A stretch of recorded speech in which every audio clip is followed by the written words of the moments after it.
You're listening to the Biz Babes with Soul podcast with your host, Melody Spencer, a show where female entrepreneurs get radically honest about life and business. Today's episode is sponsored by Swiftly Social Digital Marketing. Swiftly Social helps people create a heart-centered digital marketing and Facebook ads strategy that gets you results. For a free video tutorial on how to grow your Facebook following by 10,000 or more, visit swiftlysocial.com.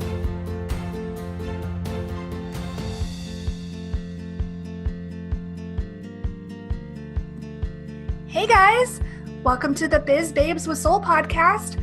I'm your host, Melody Spencer, and I'm super excited to have the amazing, the lovely Jessica Rodriguez here today. She is a business strategist, and I have been stalking her a little bit on social media, let's be real.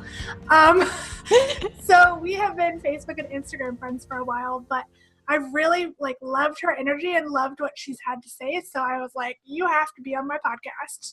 No questions asked. So here we are. Welcome to the show, Jessica. Thank you so much for having me here. I'm super excited. Yeah. So tell everybody about who you are and what you do in case they're not, Instagram friends with you. Yes. And if not, I love being stalked, so you should come be friends with me. No, seriously, my name is Jessica Rodriguez. I am an online business strategist, and my real goal is helping women break free from the one-on-one, done-for-you reliant income streams and really start to scale their business in a way that works for them. So stepping into things like courses and memberships and programs where they can go ahead and expand that impact that they have, but really live their own life at the same time. Yeah, that's awesome. As someone who does done-for-you services, that is my goal. So I totally understand. And that's a great focus to have because so many people are pushing the services, which really, that bogs you down, man. There's only so many clients you can do shit for. Yes. And I think it was such a struggle for me for a long time. I think because my background is originally as a graphic designer. Mm-hmm. So I worked in an agency setting. I was doing freelance work on the side. Student loan debt is real. So, yep. I had all the jobs. And as I was doing that, it was always, find people that are willing to respect the work and pay, what it is that you're putting your pricing at. Some people were like, what? You're not doing a logo for $25. You're crazy, that kind of thing. And I'm like, it's really quality. So I came from that kind of mindset. I get into the online space, and originally it was in the fitness and health space. So I was this person that I created this Facebook when there were fan pages back in the day, which made me super hipster. When I originally created the page, it was because I didn't want my friends and family to make comments on social media. We don't care about this. Stop posting your workout photos, all that kind of stuff. So I created this page and it started to grow this audience. And I was like, people actually care about this stuff. They want me to just rant on whatever it is that I'm doing about my health at the time. And somebody had sent me this message saying, you can make money doing this.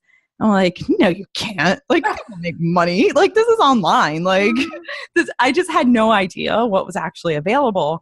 And I had started in that space. And it's funny because, once you get into the actual business space and then you surround yourself with other entrepreneurs and you're seeing what's going on, I started seeing all these messages about, you can, high ticket sales and you can have these one-on-one clients and they're spending all this money. And I come from okay, people were fighting me that my logo wasn't $25. Yeah, right. People aren't paying this much to work out. People aren't paying this much for anything because I didn't understand it and just the opportunity that was there. And then as my business started to grow and I had replaced my income within the first year, and then we had paid off a lot of debt, a lot of great, highlight reel kind of stuff. But as that was happening within my business, I went full force into this one-on-one / done for you world. And it was this is how you make a lot of money. And someone who didn't come from money and somebody who struggled with debt and loans and, all of this, it was wow, there's this like ticket to freedom, right? Like we could really have the life that we always wanted for ourselves. Like we really can go do the things and live this quote unquote laptop lifestyle. Mm-hmm. And that kind of sustained me for the first 2 years of business, was just this, I can't even believe this is life, like that people can do this. And I was working. I mean, I was definitely committed to showing up for my business. But then all of a sudden I started to see the other side of it. And it was well, what happens when you are booked and your inbox is filled and all the people want to come to you and they value what you do, and you're not actually living life at the same time, And it's like, nobody told me how to navigate this part, And anytime I would start to ask people, it would be, oh, like, be grateful. I'm just trying to book clients. I'm like, great. Now I feel like, and I don't know if you curse, but I feel like an a-hole right now, right? Like, yeah. I can't say this because now it feels bad. Like I should want this. I should like be happy and thankful that there's 90 something messages in my inbox and like half of them I don't even want to respond to. Like I should feel happy for all this. And I didn't. And I didn't know what it was, like how to fix it, because at that time I was kind of the one woman show going on. So I turned to my husband. I'm like, people are asking us to do this social media management. Why don't we just build another business? Like that's the solution. Like instead, we won't have to work with people directly. We could just kind of like do it for them in that way. And he's like, okay, sounds great. Like whatever you want. So we built that business in a weekend. Wow. Stacked it on top of our last business, had it booked out within the first week of that business because I had already created a brand. So there was already people asking, hey, could you do the same thing you did in your fitness business with mine? So we did that. And it took about 4 or 5 months before I pretty much had a breakdown. I was going to say, having started off my freelance career doing that, no, it sucks. No. Like, people's social media makes you hate social media. Oh my God. And like, I didn't even know as far as like having a full blown like agency and all that kind of stuff. So what I would do is I wanted to know all my clients. Like I wanted to know everything about them. And it wasn't like these generic social posts. I literally sat there and was like, here I am sitting with my daughter. We're doing da, da, da, da, da. Like I would write as I was the mom of 3 and the mom of 2 and like this one's off to college. And I like everything was so customized because that's the way I built my own brand, was like everything is personalized. So I was doing that for them. And then it's like, oh my God, I can't do this. Like, I don't even want to do it for myself anymore. Like, I'm so just over this. And the hardest part about it is it's like, this is what you wanted. You got it. And now what? Like, what is the point of any of this? Like, why do we even bother? What did I fight for? So I left my job where I was working 50 to 80 hours a week because I had the full-time job as a designer, but then I had 3 part-time jobs. It's like, so now I just went and created 2 businesses that take well more than that time to be able to manage and run. And I'm not even happy. And my first business is in fitness and I'm gaining weight and I'm like, I'm now becoming unhealthy in this process. So, what is going on? And I've had anxiety majority of my life. So I'm dealing with that on top of it. And it's just, we don't even have time to deal with that. Like your personal health, your well-being, like, ain't nobody got time. We have a lot of stuff on our to-do list. So let's just keep ignoring it. And it was around the summer of 2015 when everything just snapped. It was like, I'm not functioning. Like I can't do this business. I honestly don't want to do life. Like I don't want to do anything right now, because if this is all we're working towards, then why bother? Like this just isn't it.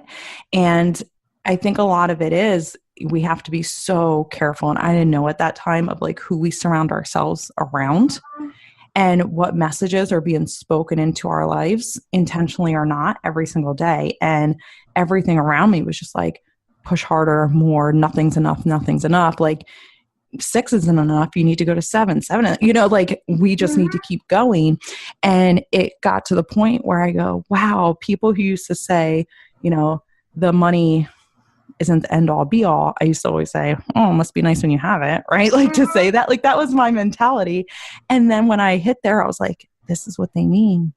They're miserable, right? Like it doesn't matter if you're not happy, right? And that's where I shut down those 2 businesses. And everyone was like, what are you going to do? Like, make it so I have no other option.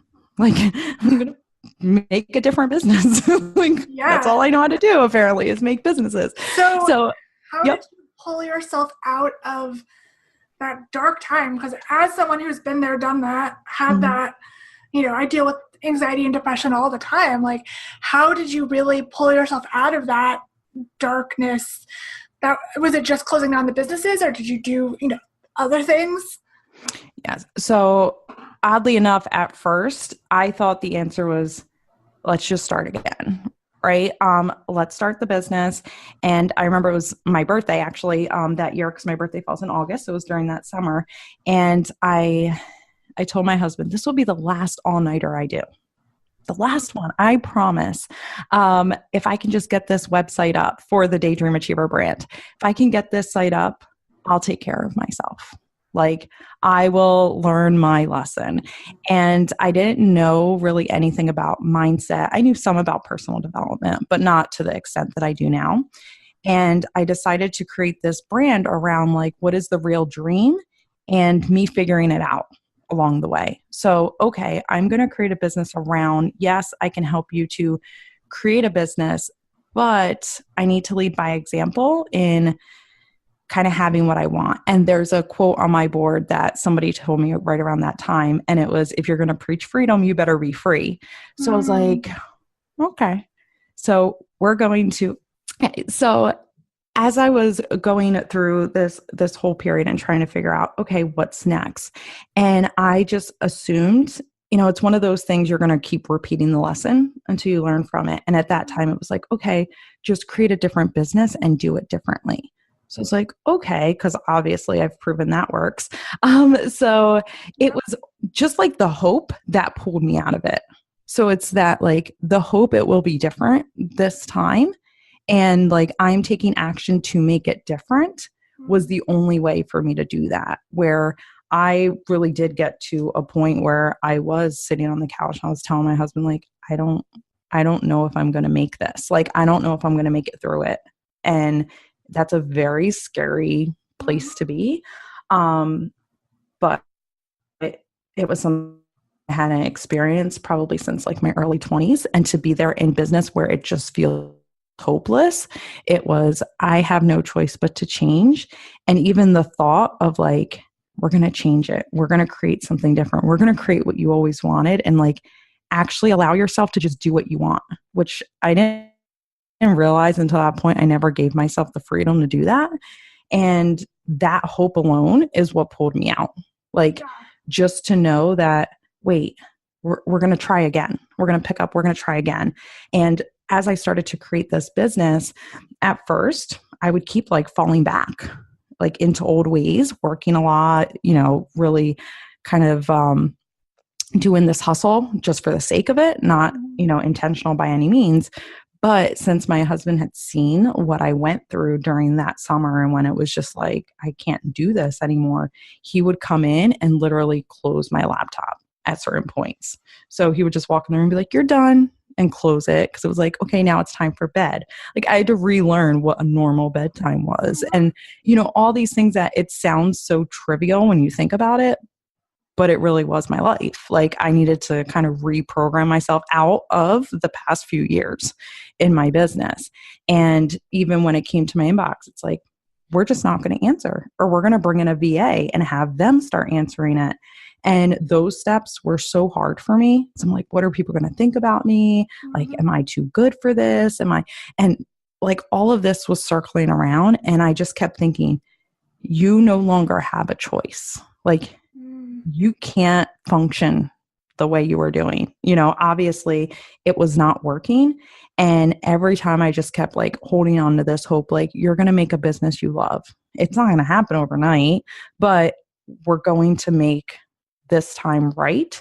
And as I created this business, and we're a few years in now, but every single step of the way, when I found myself, like my anxiety would kick up, it became this sign automatically. Stop, reevaluate, stop that offer, cancel this, change this.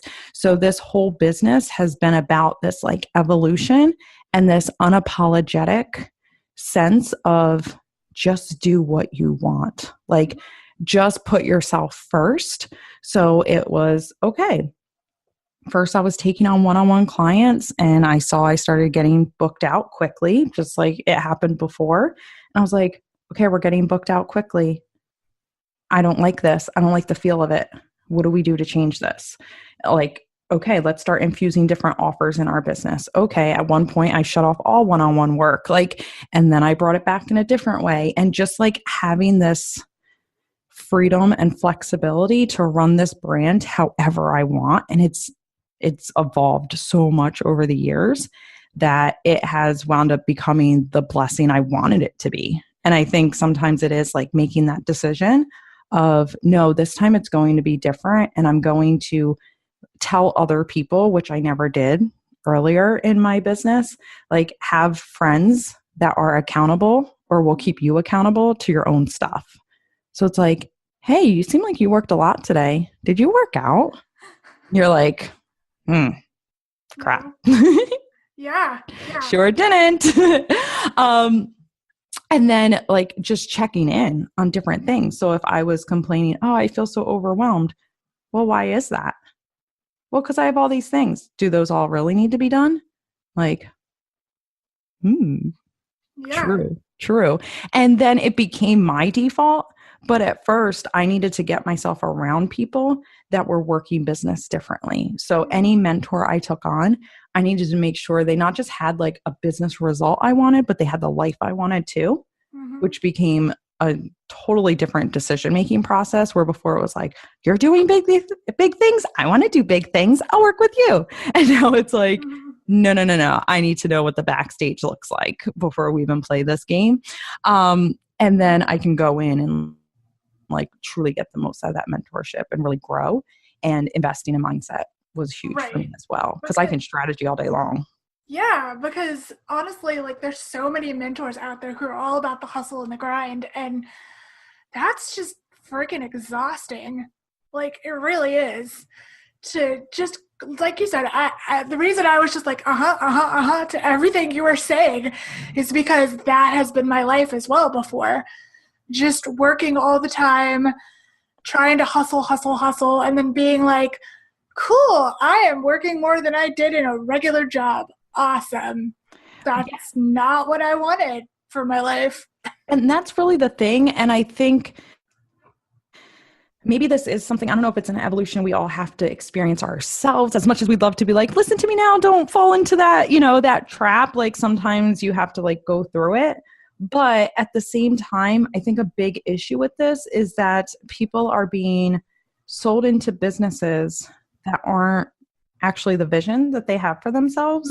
And they're too afraid. Like they think they have to do that to have the vision when it's trusting in what their vision is. So like, for example, I've talked to people who they have product-based businesses or, they're trying to sell courses and different things like that. And they go, I feel like I'm not going to make it unless I take on some higher end one-on-one or just one-on-one in general. Like, I feel like I need to do that first. Is that true? And I'm like, do you want to do that? Like, do you enjoy that? Jumping on Zoom and recording, and going through the process and the transformation that can come with it. And it's like, I like people, but not that. Or they have little ones at home or, like their lifestyle is just different. And I'm like, well, you know what? It will not work for you. Like you will be one of the people that I keep putting offers out there and they're not working because you don't really want that. Like that doesn't actually go. But instead, if you took that same belief that it would work and make you a lot of money and you put it towards what you actually want, you can make a lot of money.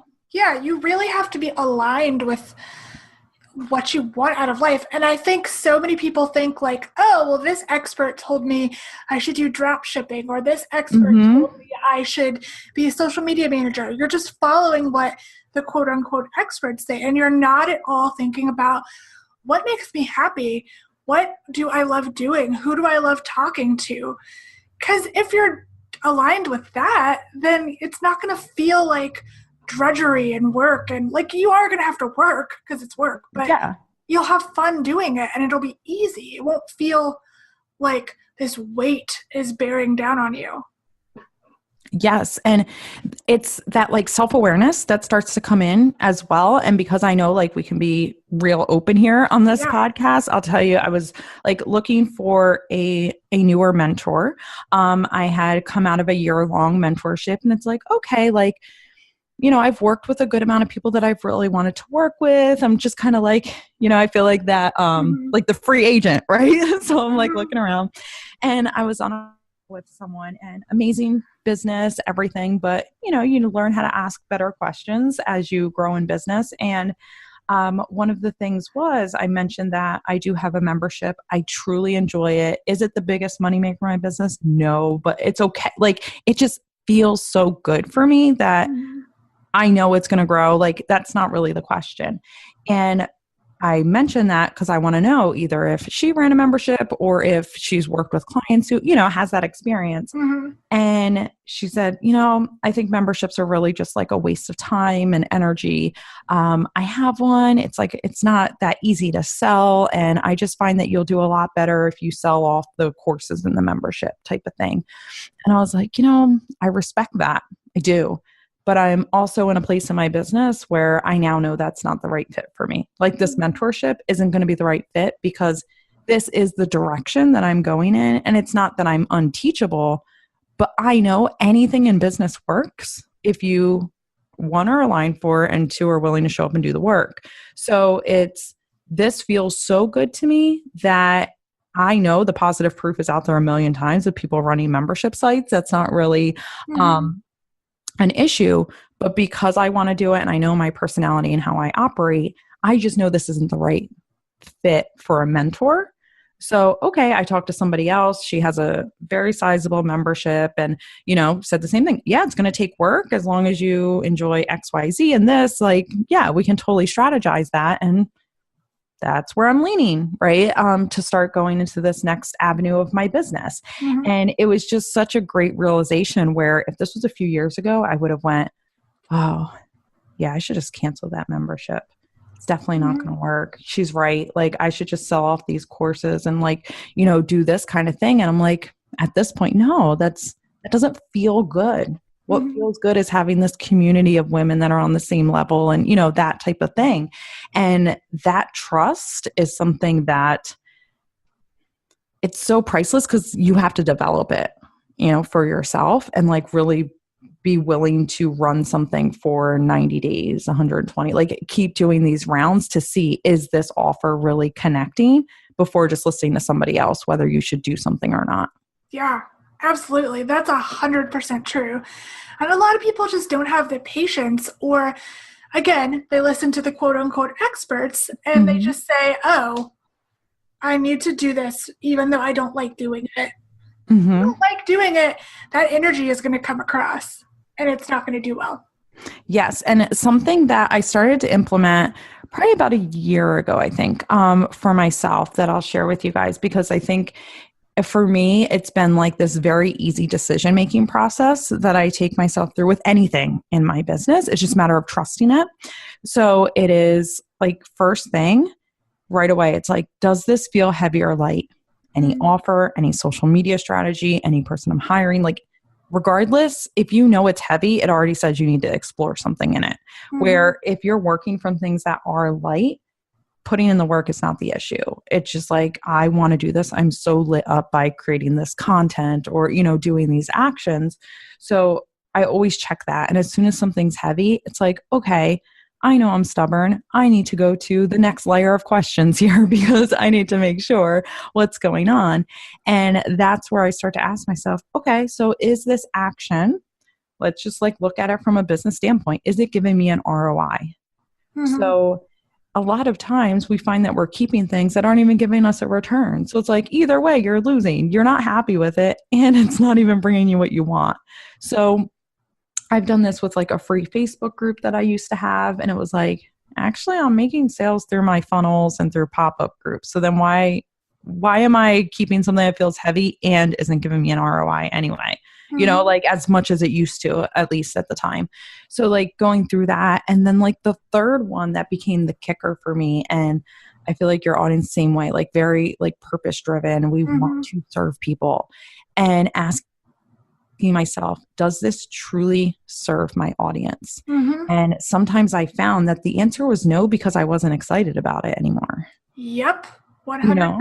Yeah. And it's I just did that today. Like I had a Facebook group that I created months ago. I wasn't into it. I wasn't putting anything into it.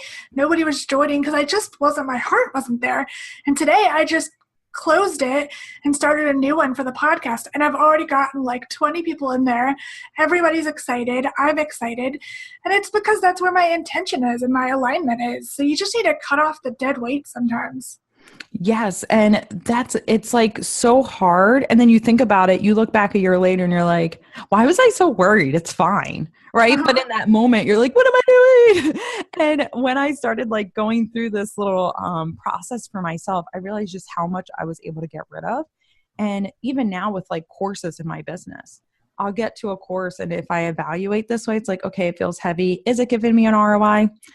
A lot of times it is, yes, but it's just a matter of, okay, am I hitting all points positive, right? So if it's like, okay, well, I'm getting an ROI, but it feels heavy, and does it really serve my audience? Like, even if they're buying it, but you don't feel it really serves them anymore because of changes in the market, because of a million different reasons, well, now you're out of integrity.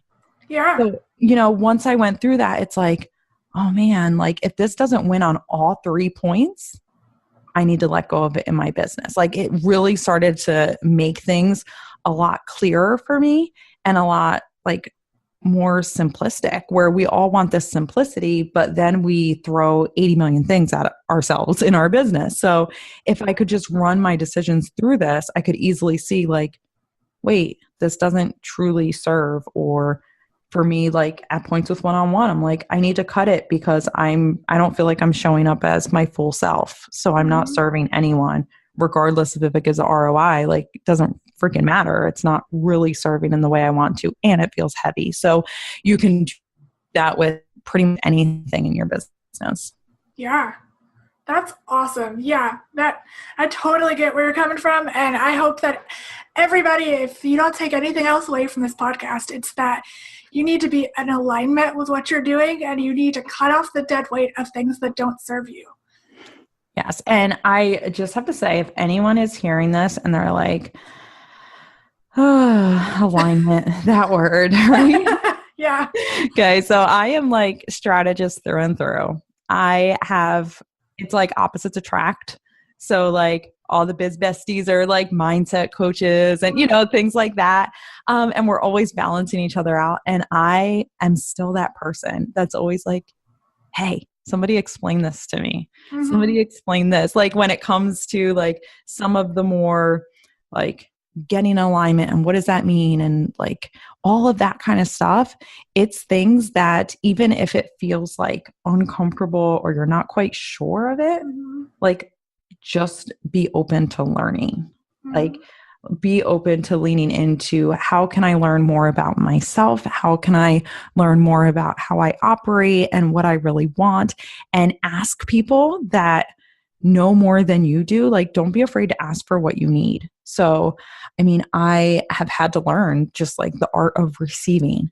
So I'm that friend that's like, how can I help you? How can I help you? I found this. I'll give you this. I'll give you this. I'll give you. And then I was like, no, during that period of my business, when I was really struggling, I had to learn to say, guys, I'm struggling.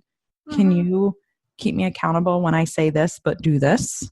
Can you like call me out on whatever it is that's going on? Can you have these hard conversations with me around what it is that my vision is versus the other side? And this is where I started learning the power of alignment, where, you know, people around me that were like breaking it down like I was 5, like, this is what it means to actually have what you want. I'm like, wow, this is cool.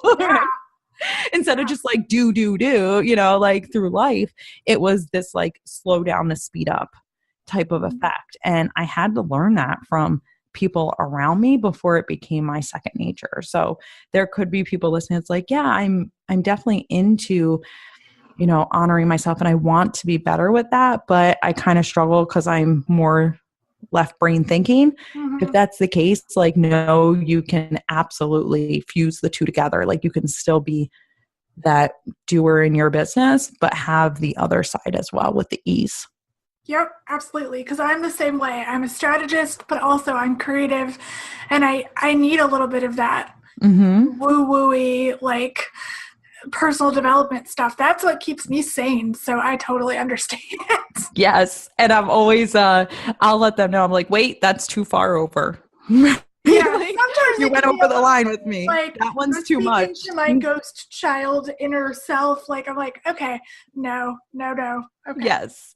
So you can set your limits on all the things, but I think the biggest thing is being open because you are going to evolve so freaking much on this journey. I'm not the same person I was. I'm not either. I watched a Facebook Live I did in September, my very first one. And then I watched one I did last week. And it was like I was a different person. My energy was different. Like I looked so much more confident. Like, yeah, the evolving that you do in this journey of business is incredible. Yes. And especially when you get, and I'm sure you experience this too, when you get around people that aren't in the entrepreneur space and you start hearing, you're like, I'm pretty sure that same boss you were complaining about like 5 years ago or like 10 years ago, like it's such a different conversation. And then you realize I was doing the same thing, right? Like I had the same energy. I had the same, like the same way of being, which is probably how we all attracted originally. But then you start to see how much you evolve. And then you look back at your business, whether it is your content, your offers, who you work with. It's like, oh, like I have these dream clients. And it's like, wait, remember when you didn't? Ooh, yeah, because you didn't know how to set boundaries and, you didn't know how to do these things at the time and giving yourself grace and like continued permission that guess what? It's also not going to look like it does today in 5 years from now either. Yeah, absolutely. So as we wrap up, what do you have any advice for a listener who might be considering starting her own business? Like, what would you tell her as someone much like me who's been doing this forever and has learned all the lessons? Yeah. So I would say your story is the biggest untapped gift starting out. And I mean, even when you're experienced, we start to forget this. We assume that everybody knows our story and or nobody cares about your story. And either side of that coin is incorrect because the truth is no matter what you do, somebody else does something similar in business, but the way you share it, your lifestyle, and you could be the most boring person ever, which I usually consider myself, but apparently I'm not. But like, it doesn't matter.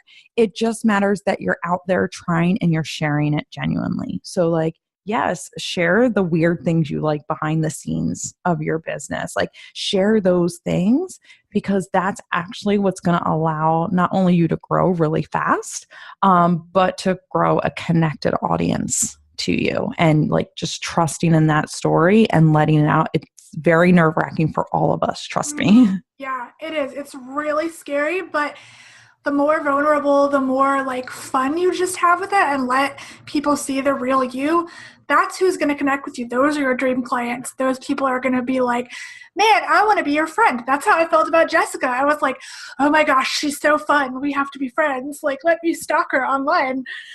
And here we are. So see, and I mean, my role always like compared to online and like, I want it to be, we meet in person, we wind up at the same event, or I'm going through your town. It's like, hey, let's have lunch. I don't want you to meet a different person. Like, I want you to feel like exactly the same way. We both get on the mic. It's like, I already feel like I know you. Like, that's how it should feel, I think, for anyone's business, where you could meet someone in person. They're like, you're exactly what I expected. And it's like, you're right, because I'm just being me. Yeah. Yeah. And that's such a hard concept. Again, much like we were talking about before, you feel like you have to fit into this box, but you don't. You can really be you and still make money with ease, still have the clients you want, still have the life you want. Yes. And if ever in doubt, you guys, I'll just let you know that I was the fitness chick with a really big audience over on Facebook World days. And I used to share probably about every other week the food that I burned.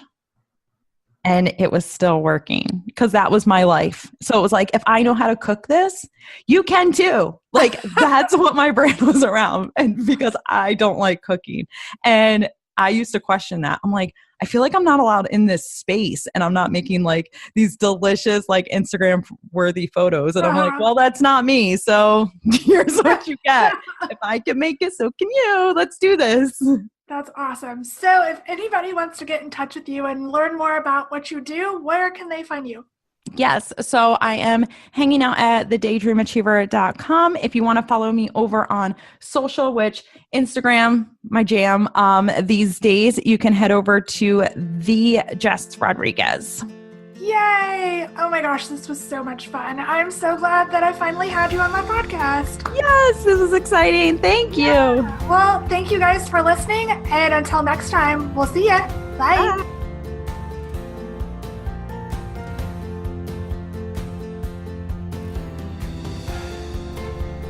Thank you for joining me for the Biz Babes with Soul podcast. Don't forget to like, subscribe, and share with your friends. To learn more about me, Melody Spencer, and the show, please visit swiftlysocial.com.